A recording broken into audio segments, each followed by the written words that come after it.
Welcome to Shabbat Shmooze with Charlene. This week's Parsha is Parashat Vayechi. And we know that in this week's Parsha, Yaakov Avinu dies, but not before leaving a beautiful bracha to all of his children, grandchildren, all of his descendants. Now, we all understand the idea of לפום אגרא, the greater the suffering, so too the reward. But I think, for me, Yaakov Avinu's life is the ultimate proof of this concept. The last 17 years of his life were spent living in complete bliss, total perfection. There were no challenges, there were no struggles. Life was perfect. We know that prior to this, Yaakov Avinu's life certainly wasn't perfect, far from perfect. He endured so many struggles and so many tests and nisyonot after nisyonot. So now, finally, he's enjoying his happily ever after. This is something that all of us can remind ourselves when the going gets tough. Sometimes we feel like, why does it not stop raining in my life? So we have to always remind ourselves that לפום אגרא, the more you suffer, the harder that suffering, the reward is directly proportional to that suffering. So those last 17 years of Yaakov Avinu's life that were so perfect and lived in bliss and harmony, the end justifies the means.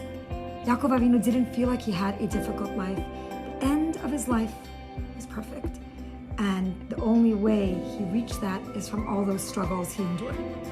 So every time you are faced with a challenge, remind yourself the end will justify the means. There will be a happily ever after. When and how, only Hashem knows.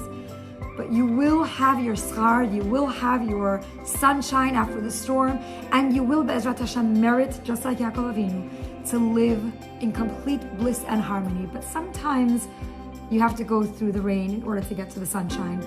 In fact, Chazal tell us something remarkable about these last 17 years.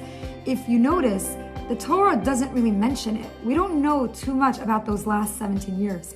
So Rav Shamshon Raphael Hirsch says something so beautiful. He speaks about how those were not important in the big picture because those were not the character building years.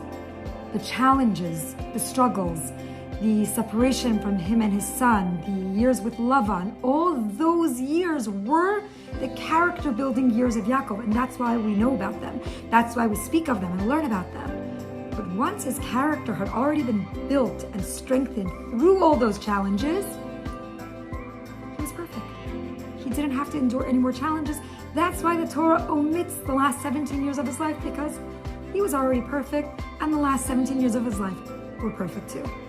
So we take something important from this. We learn that it truly is that which does not kill you makes you stronger.